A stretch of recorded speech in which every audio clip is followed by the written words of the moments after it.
that I'm sure many of you have been interacting with and will be over the course of the spring and summer. And we also have Antonia Molina, who is an intern with us for this spring semester. So that's our team. And again, we're really pleased that you've joined us tonight for this session.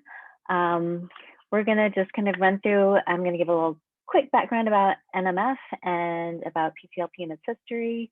We're gonna run through the components and requirements and talk about the application process. And then Adan is gonna share his experience with you. And hopefully you'll have questions that we will be able to answer, and we will see lots of applications coming soon. So just quick about NMF. Are you seeing this? Sorry. So just quick about NMF. We were founded back in 1946 in Chicago to combat racism when there were no residencies for African-American physicians. You know, our mission is to provide scholarships and support to underrepresented minorities in medicine and the health professions. We're the only national organization that is solely dedicated to providing scholarships and support, you know, with the goal of increasing diversity in the healthcare workforce. NMF has, since 1946, we've distributed over $40 million in scholarships and awards and support to students to over 32,000 health professional students. This year, we're entering into our 75th anniversary, and so we're really excited about this. And you know, over the course of this year, we'll have a lot of different activities to celebrate, you know, the work that we've done and to highlight the students that we have supported who have gone on to, you know, do great things and become, you know, leaders in their communities and nationally. And so we welcome you and invite you to join us as scholars and become part of our network. Background on PCLP. So I actually joined NMF back in 2011 when we were came up with the concept of developing this program. So we launched in 2012. And the goal of this was really kind of coming out of a program that we had with the GE Foundation. They were supporting an international program that provided scholarships to fourth-year medical students right before they joined their residencies to go to Africa, and so developing countries, to a couple of places in Africa to learn about healthcare in severely under-resourced settings. So, you know, for 6 weeks, they, you know, participated, did clinics in rural hospitals where they got to really experience healthcare in limited settings.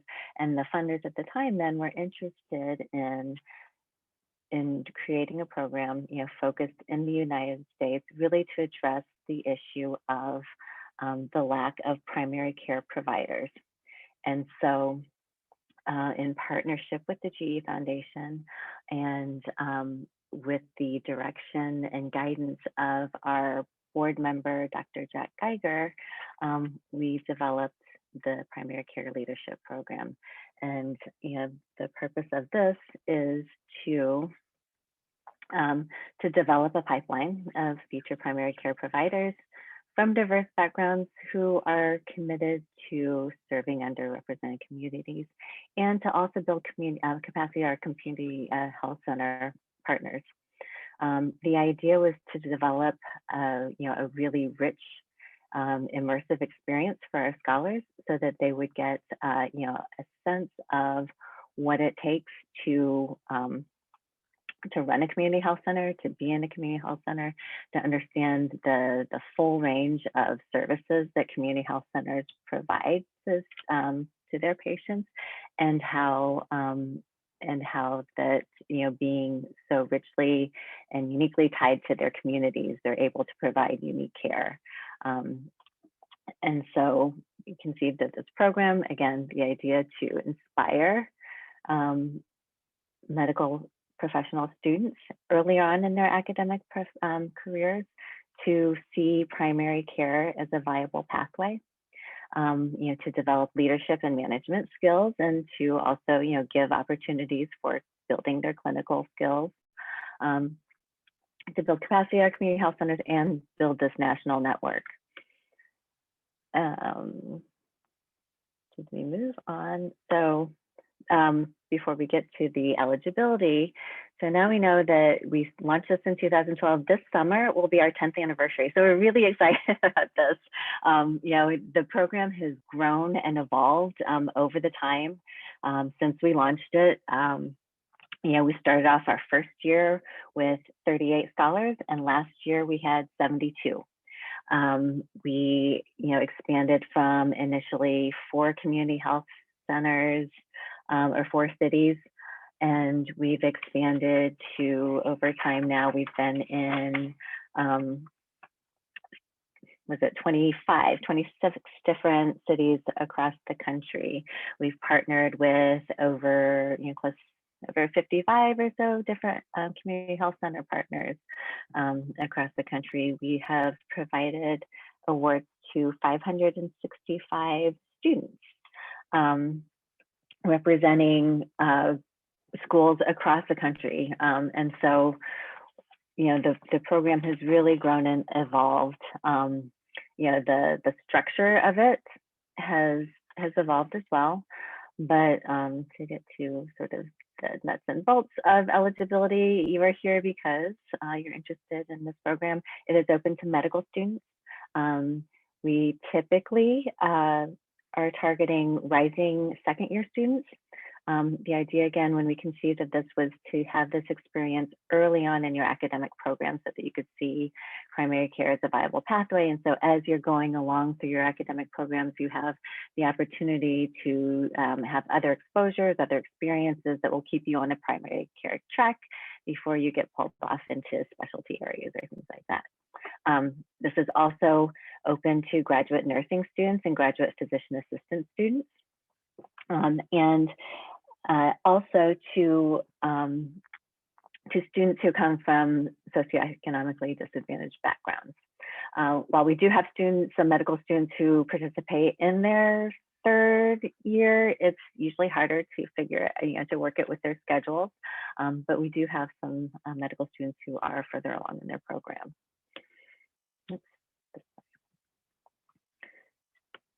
All right. So PCLP, this is it's a $5,000 scholarship stipend that scholars get. In the regular formulation of the program, this is an immersive in-person experience that takes place during the summer for 6 weeks.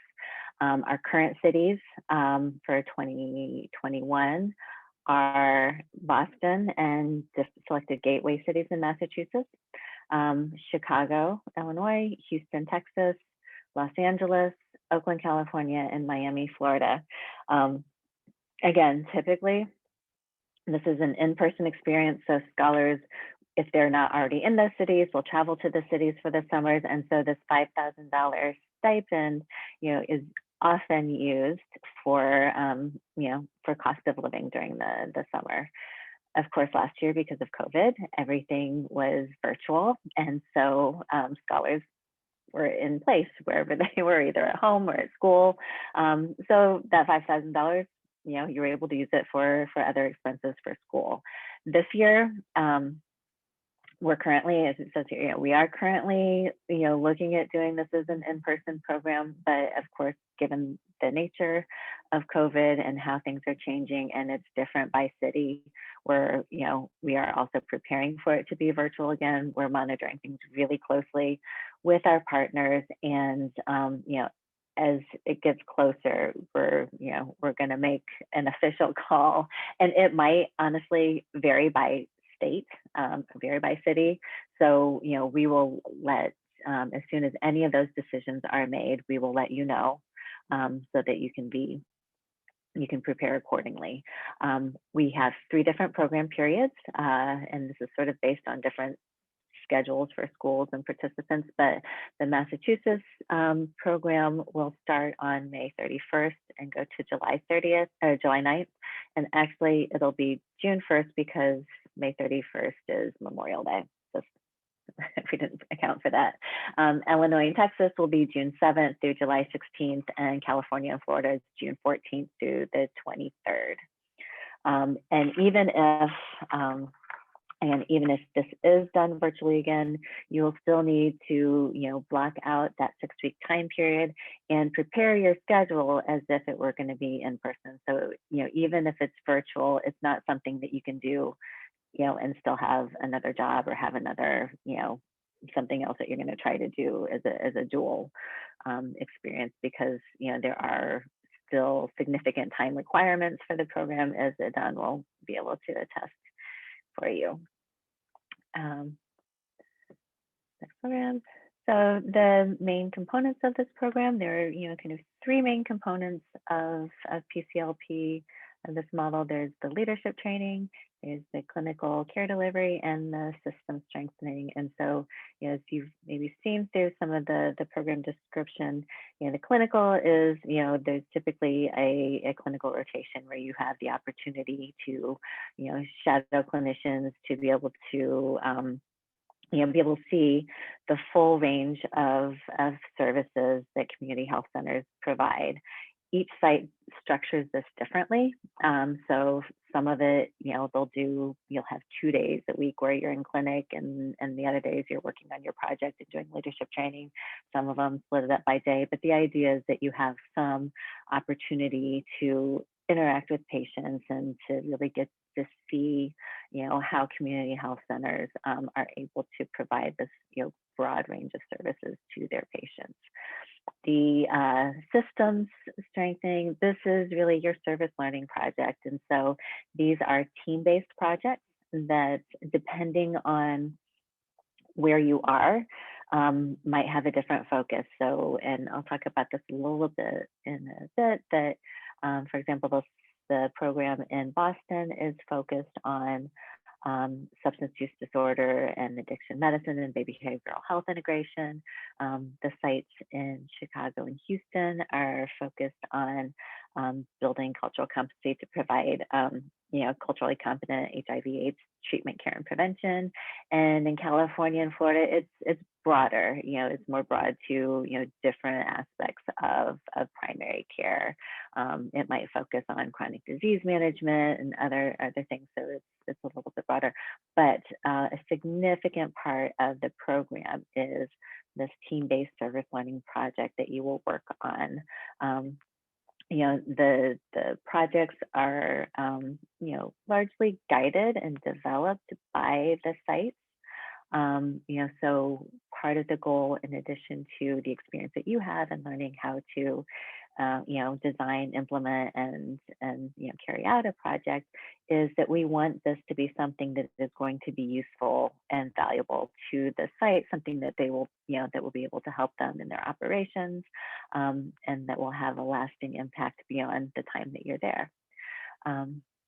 And then the leadership training, that is, really the aspect of the program that is kind of unique to this experience. So it's a twofold approach, where we have, kind of leadership training at the national level, where NMF has different learning days or webinars that we host, looking at different aspects of primary care, and sort of the broader picture of the community health center movement and the role of community health centers in the national healthcare landscape. But at your community health centers, then there's the leadership training, where it's the opportunity to meet with the executive leadership team, to get an understanding of what it takes to run and administer a community health center. So you get exposure to all the administrative and management decisions that take place, that directly affect the services that community health centers provide, the quality of care, the structure. You get to learn about scheduling and how that affects how quality of care. You can learn about the role of grants, and how that affects what kind of services that are delivered, the reporting. And so you really get a different view of healthcare, all these things that happen outside of the exam room. Oops.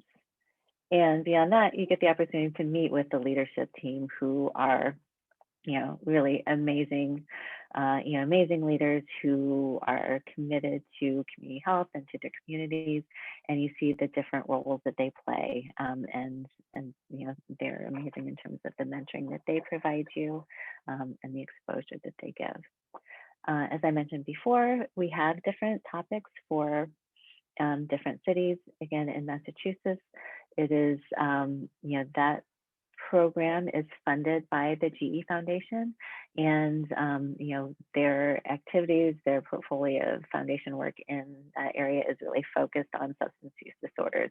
So all of the learning days that we have for the Massachusetts students are focused on behavioral health integration, addiction medicine, substance use disorder, particularly looking at the opioid epidemic.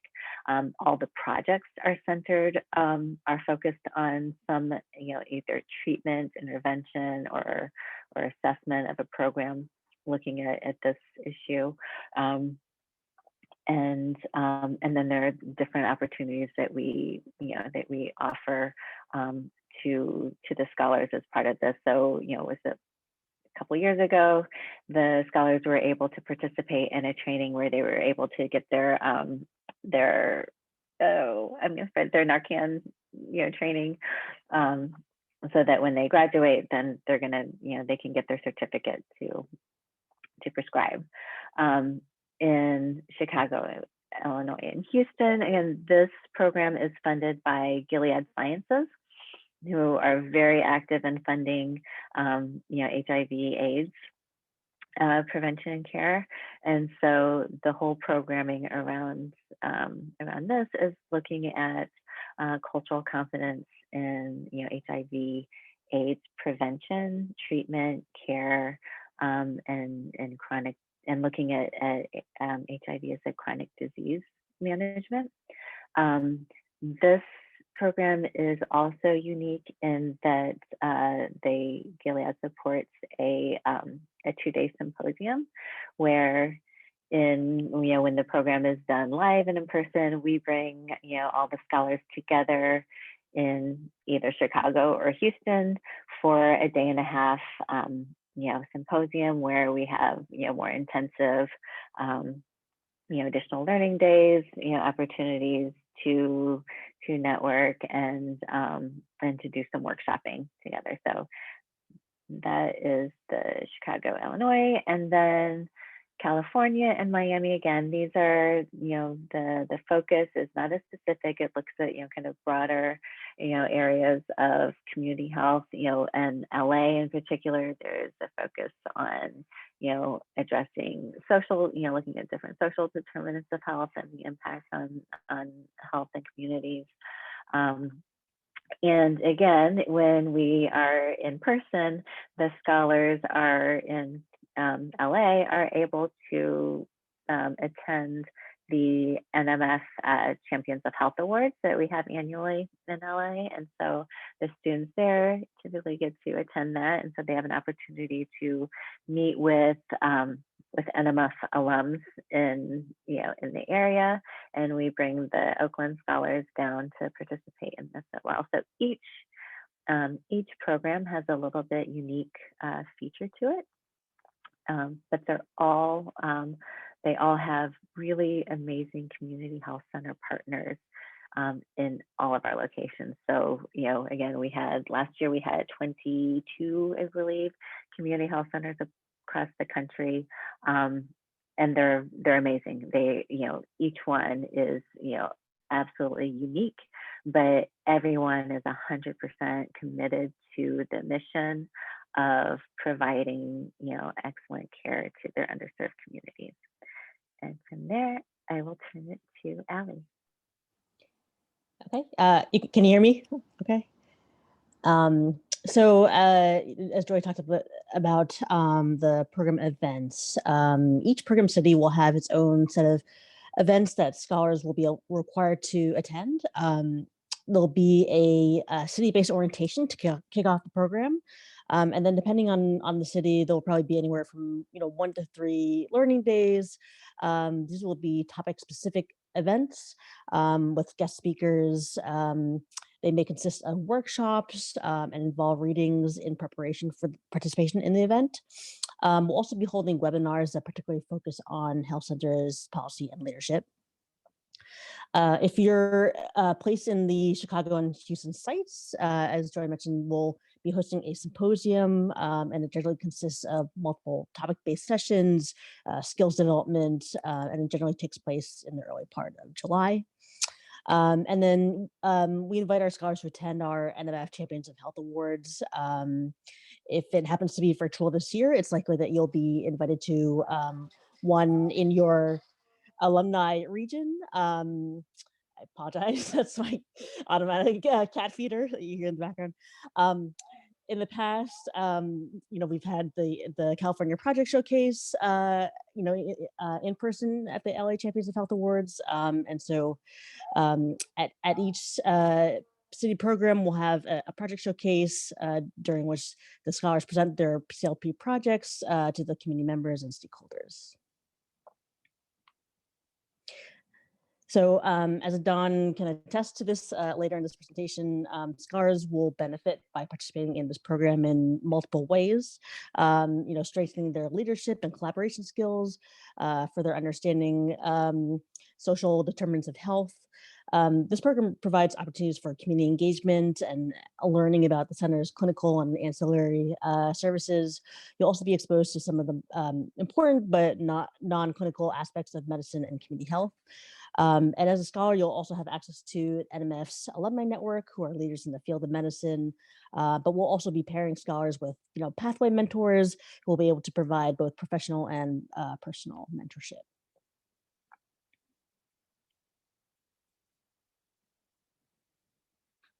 And so from our impact data, we have found that 84% of PCLP scholars who have graduated are choosing residencies or practicing in primary care. And this, these are just a couple of our scholar testimonies from previous scholars.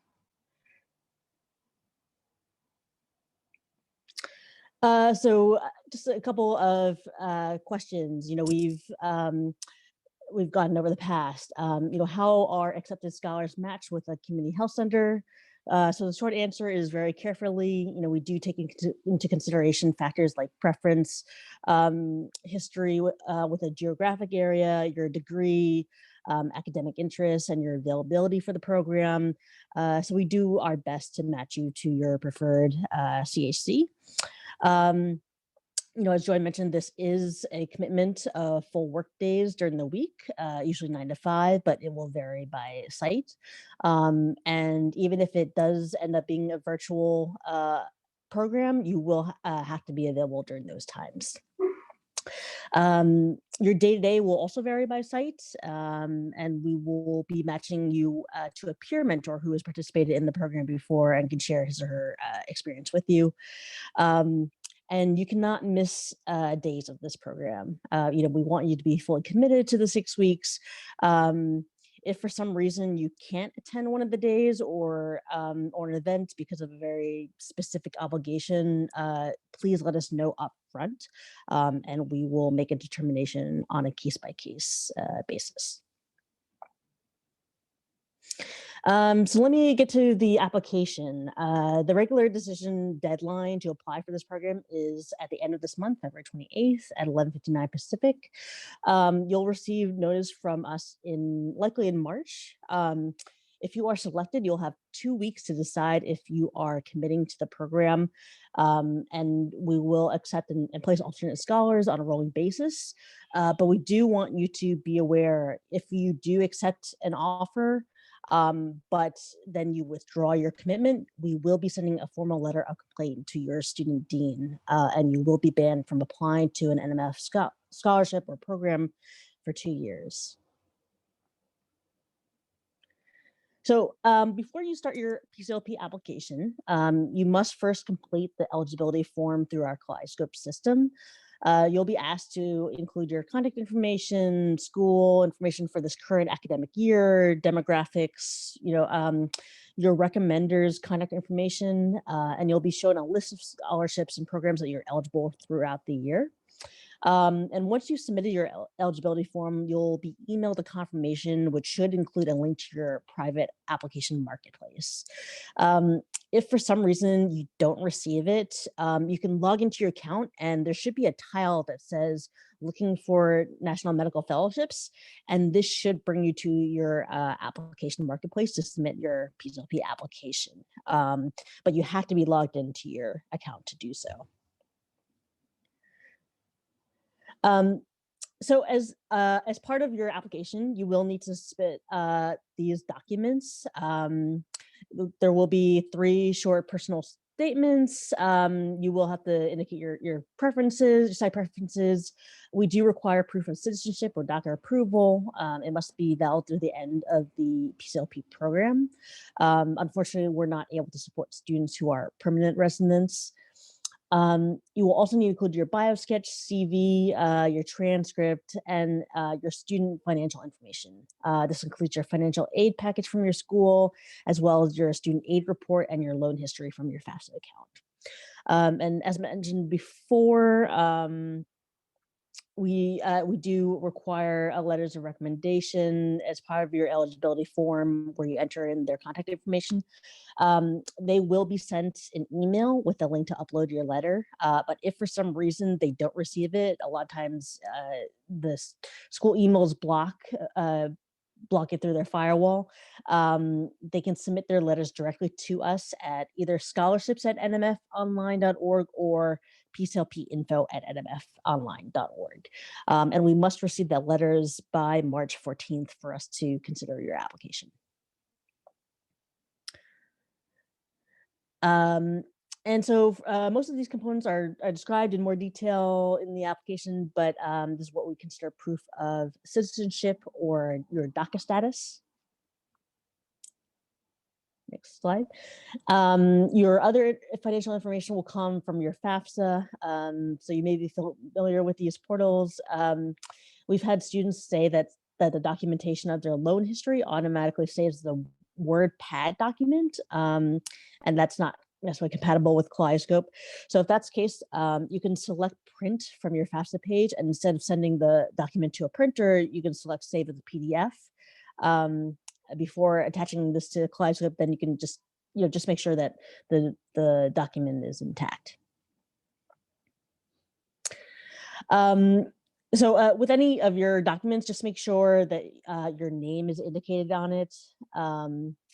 You can upload your official letter of financial aid or download it from your student portal. You can even take a screenshot of it in case you're not able to download anything.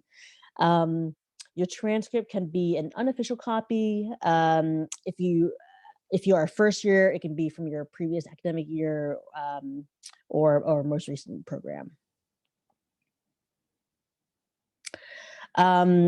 And then I know we've covered a couple of these, but just to reiterate, if you're a first year, you can submit your most recent complete transcript. If you're new and not familiar with the leadership at your school, you can also request a letter of rec from your academic leadership at a prior institution. You can also request a letter from a faculty member as well. We're really just looking for recommenders who can comment on your leadership, academic performance, commitment to service. And your letter writers, again, will have until March 14th to submit their letters. You do not need to wait for them to submit their letters in order to submit your application. And we'll turn it over to Adan, who was our scholar last year. Hello, everyone. Like everyone mentioned, my name is Adan Garcia Mesinas, and I'm a second-year student at A.T. Still University School of Osteopathic Medicine in Arizona. The reason why I applied to the NMF PCLP experience was because the unique feature of my program is that we already go to community health centers throughout the nation, spanning from Hawaii to Brooklyn, New York. And I was lucky and fortunate enough to come back to California in San Isidro, which is south of San Diego. So I already knew I'm committed to community health centers. I just today after getting on this call, I just got off of a clinic shift at my health center in San Isidro. So I was really interested in in learning how to become a leader at a community health center and getting more clinical experience. So if you go on the next slide real quick, please. So a little bit more about my experience in the summer. So I was fortunate enough to be at Ultimate. Ultimate Health Services is one of the largest federally qualified health centers in the nation, and it's in Los Angeles. So we were fortunate enough to be with 14 other scholars. Most of us were from California. 4 of us were DO students. And what's a unique program within the summer program at Ultimate is that we also work with pre-health students. So with our ability to lead and learn from the program, we're also offering that to pre-health students at specifically at Ultimate. For the clinical skills overview section, where we would have been in person, Ultimate provided like an online module where we were able to learn more how to do a physical. And then the same case that we ran with our facilitators, we facilitated that same session with the pre-health students so that the pre-health students could learn and develop their clinical skills as well. And it kind of showed how much we as first year students grew in that one year time frame to empower the pre-medical students or pre-health students to continue their education and see how much they can grow in 1 year. So our scholarly projects ranged from civic engagement to teacher wellness. And the project that I did was language concordant care at our community health centers. And down on the screen, you could see the other scholarly projects that my cohort mates did, which was youth community in action, the health equity advancement through telehealth communication. So it varies in whatever you want to do, and also the availability of the health center and what they want to focus on for the summer. Luckily, Ultimate has a big research department, so we were able to do multiple types of research, whatever our research project is, and tailor it to our interests. We also had many, on top of the speakers that NMF provided at Ultimate, we also had in-house speakers from Dr. Efrain Talamantes, who's the current Chief Operations Officer, another LMSA, Dr. Ilan Shapiro, talking about policy. We had a surgeon talk about their experience in suturing. That would have been an in-person training at Ultimate, but it was more of a telemedicine, telehealth training and facilitation that they provided for us. So there's very different events that you can participate from NMF and your own unique qualified health center that you're partnered with. And if you want to learn more about Ultimate, they do have a podcast called The Institute on Spotify, Apple, or whatever podcast, whatever you hear, they have that the opportunity. And some of the speakers in the earlier podcasts and earlier episodes at Ultimate did speak at our during the summer. So if you're interested in kind of hearing the quality of speakers that are selected in Ultimate, go ahead and visit the Institute podcast.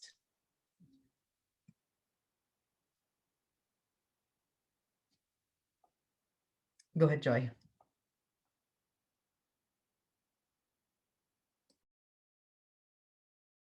I think you're still muted, Dr. Jones. You're muted. Yep.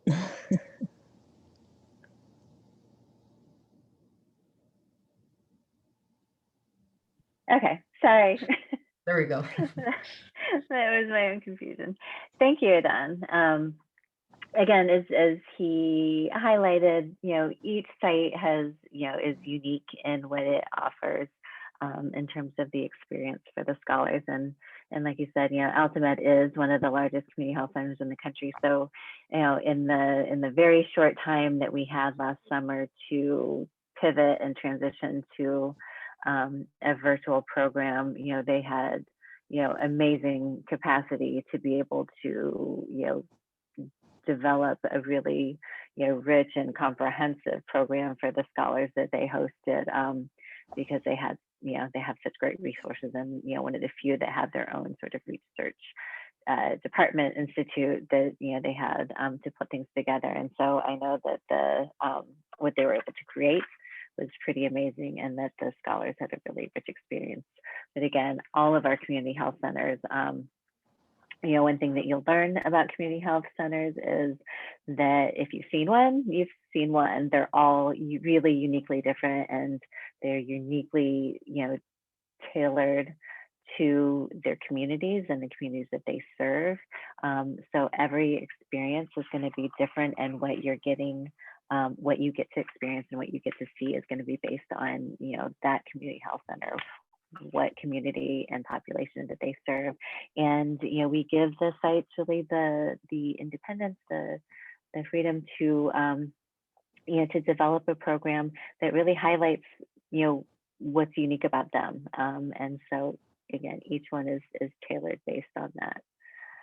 And so I guess with that, I think we are open to any questions that folks have. So there is one question in the chat from Daniela that reads, can you talk more about what a scholarly project might look like and entail? So maybe Vadan, you could speak a little bit about your project. Yeah, so my project was on language concordant care at a community health center.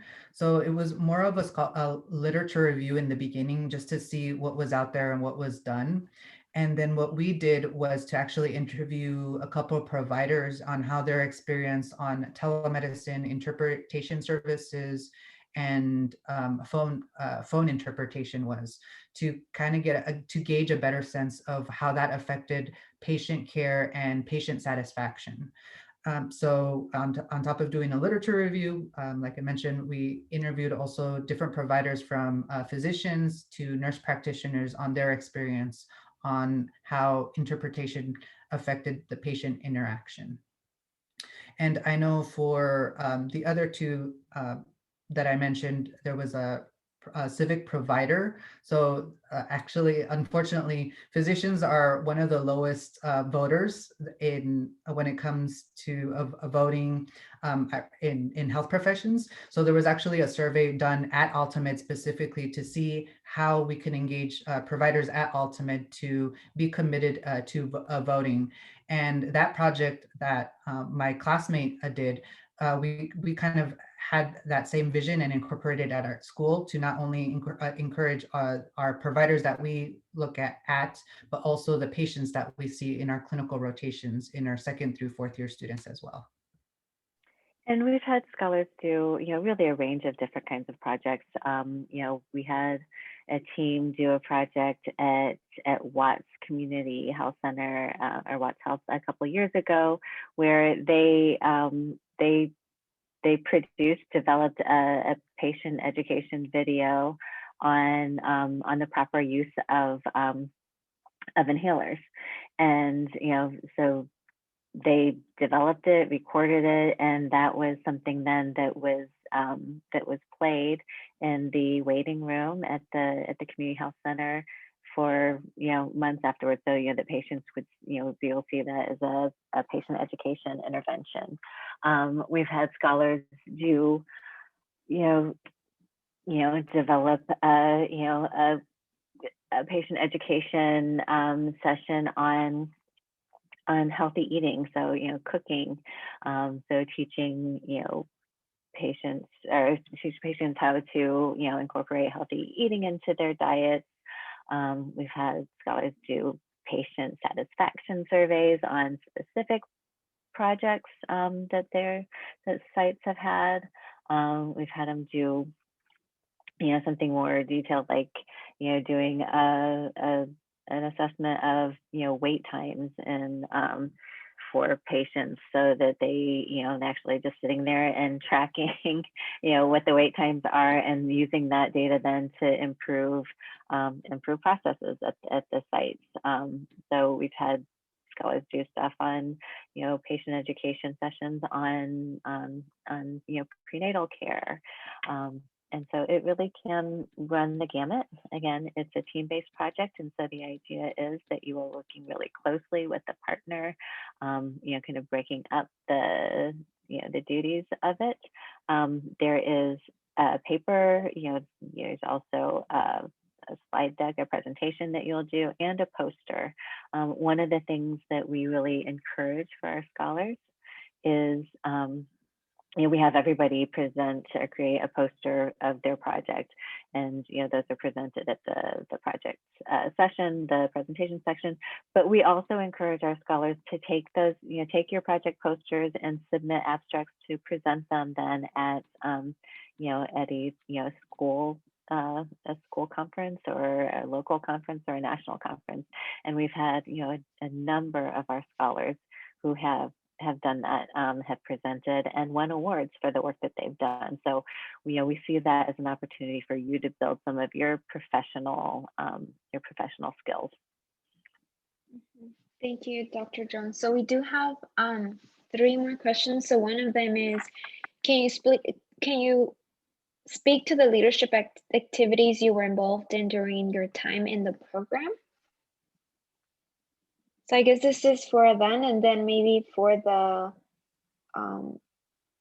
NMF staff, if there are any specific scholars leadership activities that you all So for the thank you, Mariela. For the leadership opportunities from NMF, we did have a mentorship opportunity where we were mentored by faculty. So my faculty mentor is a family medicine physician at UC Irvine.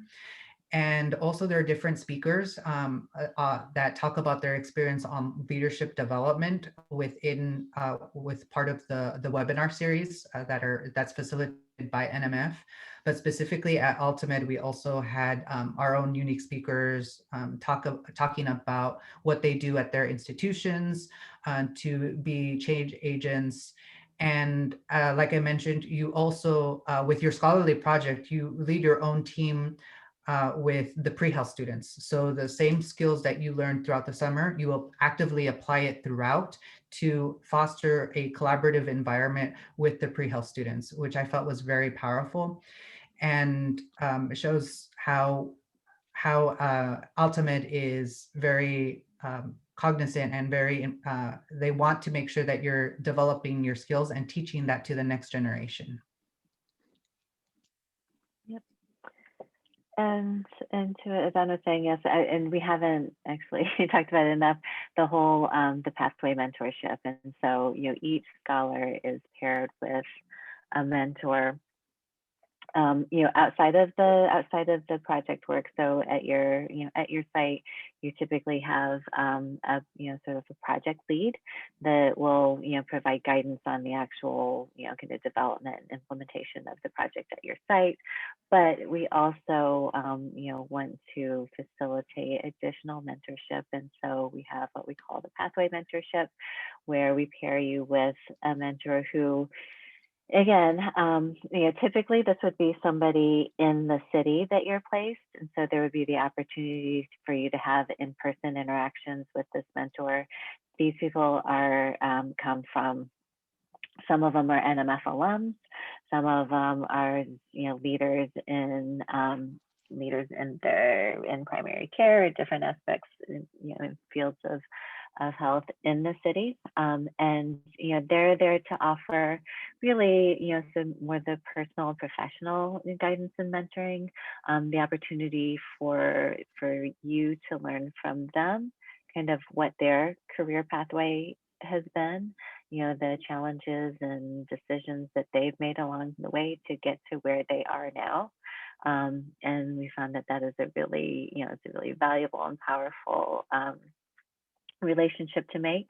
Again, last year in the face of COVID, that was all done virtually. And, because of that, we were able to actually open up and expand sort of the range or the geographic range of the mentors that we had. So, so we had mentors from cities, that weren't necessarily our program cities, that in regular times, you wouldn't have been able to meet with that person in person.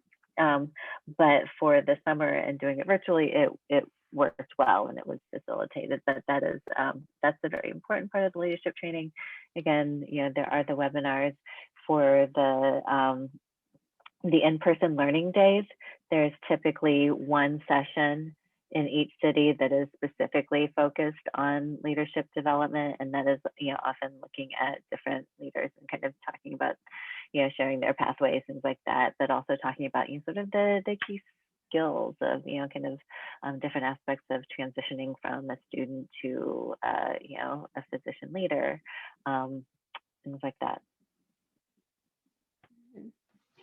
Thank you, Dr. Jones and Nadan. So I'm gonna ask the last two questions together. So the first one is, also, what do you feel like you missed out on or gained from having the program virtually last year versus in person? And then second, do you have the opportunity to continue your project when you return to school or implement the same initiatives in your area? I can start with that. So in terms of missing out, the only part I felt like I missed out was actually the patient interaction that we would have had in person. But Ultimed, I felt like spinned it and made it a positive because like I mentioned earlier, we were able to do virtual scenarios and then use those same virtual scenarios with our pre-health students that we were facilitating that same topic discussion so that we can improve and teach them how to do a clinical encounter. In terms of the project, unfortunately, I wasn't able to continue my project, but one of my classmates and peers who did the voter engagement, like I mentioned earlier, we were able to implement that specific project and the importance of encouraging not only the providers, but our community members to vote locally with our own institution. So we were able to do a competition between the different medical schools in Arizona on how many people can register, on how many students can register the most voters for the election that just happened. And our school was able to win the Cactus Cup for Arizona. So that was a win I felt like we were able to do for our school. So we used the research that we did to implement it at our school. And luckily we were able to register the most voters in Arizona. Pretty awesome. Good job, guys. And we have had cases where scholars have, on an individual basis, been able to carry on or extend their work on a project if it's something that has gone on at the site. Actually, one of them in Massachusetts just this last summer, the scholar, through whatever kind of purposes, was actually extending the work on that for another whole into the full into the academic year. So it was actually going to kind of advance that project into another phase. We've also had examples where a scholar, kind of did their project, another one in Massachusetts, and then went back to school and basically, implemented the same project, there locally, at her school, at the clinic there, or with the community health center nearby. So there certainly are opportunities, and that's usually, really kind of on an individual basis and the nature of the project. But we also always encourage you to, stay in touch with your sites, and where there are opportunities to continue that work, I highly encourage you to do that. To the other part of your question about, what would be missing in doing it virtually versus in person. And to be totally honest, I mean, I haven't done the program, but this really was conceived as an in-person immersive experience. So, the intent is that you are there on site, and that you not only have the opportunity to see and meet the patients, but you get exposure to the full staff at the community health center. So you get the opportunity to really get, sort of a sense or a pulse of what it feels like to be there, what the environment is, what the energy is. And that's something that, what you get from that's unique to really being there and how you take it all in. At the same time, feedback from the scholars last year was really promising in that, even though they weren't able to to be there at the site, what the sites were able to facilitate in terms of, through Zoom meetings, for participating in telehealth visits and things like that, that they were able to actually, feel like they were part of the community health center and feel like, that they were, that they really did get a chance to have a sense of the staff and the different staff members, different roles that they played, and really get a sense of that, but also to have a sense of the community. So again, it's very different, and when we can, we will absolutely do this in person again, because I think there's a richness about being in person that you can't replicate in the same way. I mean, this is great where we're able to see faces and things like that, but it's it's not quite the same. So that being said, the fact of whether we do it virtual, that will be dictated by what conditions are. That's all I can say. I'd like to just do 2 quotes from my classmates and my peers that we worked on a presentation to send to our school. So one of the quotes was, "Not only did I return home to learn how to serve my community as a medical student, I was empowered to believe in myself again, that I will be the primary care physician that advocates for my underserved patients in the clinics and on Capitol Hill. I am determined to come back home to my community as a healthcare leader and continue the legacy." Another one of my classmates said, "I am extremely thankful for this leadership opportunity hosted by NMF and Ultimate Health Services. This program connected me to primary care leaders who look like me and come from similar backgrounds as myself. This program reinforced my goals and confidence to become a future community healthcare leader and patient advocate." That's great. Thank you, Don, for sharing. Yeah, thank you so much. So we don't have any other questions, but maybe the last 2 minutes, if you all have any advice for those who will be applying and their essays, the bio sketch, any advice that you all may have to end the webinar today. That I'll turn to Allie and Abby to talk about. They get to handle the application. So for the personal statements, we are looking for your interest in primary care, any experience that you've had, whether you yourself have experienced, working with underserved populations, or we also have a question about working with community health centers. So when you start your application, you'll kind of see it broken down by each personal statement. Each of the personal statements are about 300 to 500 words max. So they're fairly short, maybe about a page. Let's see. Yeah, your bio sketch should only be about 250 words max. We accept your CV or your resume. They're pretty interchangeable. And recommendations, again, they can be from the leadership at your school, or they can be faculty members. But then we also, like to see, a recommender who maybe from the community. Maybe you've done a community service project with an organization, or worked on a research project with, some other contacts. So those are all acceptable letter writers as well. And just to note, it is an application, so, pay attention to the details, check your grammar, check your spelling, check out this, it's not going to make or break it, but it does make a difference. So, look at those details. It is something that you're putting out there to be reviewed.